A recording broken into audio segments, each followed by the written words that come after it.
জীবনে যেই মেয়ে তোমাকে যত ঠকাক না কেন, কাউকে পরোয়া করার টাইম তোমার কাছে থাকবে না। হুজুর আমাকে আমার ছাইড়া গেছে, আমি আর বাঁচবো না, গলায় ফাঁসি নেবো। কিসের গলায় ফাঁসি?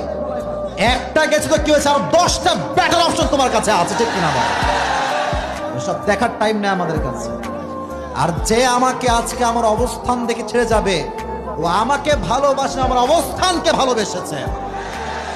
আর যে আমাকে আজকে দুঃসময়ে হাত ছেড়েছে, এটা প্রমাণ সে কখনোই আমার যোগ্য ছিল না। আরে যে আমারে ভালোবাসে সে তো আমার খারাপ অবস্থায়ও ভালোবাসবে, ভালো অবস্থাতেও সে আমাকে ভালোবাসবে। অতএব যে ছেড়ে গিয়েছে ওরে নিয়ে ভাবার কোনো টাইম তোমার কাছে নাই। তোমার কথা হবে একটা, আগে কথা শোনো, তোমার কথা হবে একটা, আমি আমার জীবনে এত বেশি উন্নয়ন করব, যারা আমাকে অবহেলার একদিন করেছে তারা আমার সঙ্গে দেখা করার জন্য পাগল হয়ে যাবে, ঠিক কিনা বলো?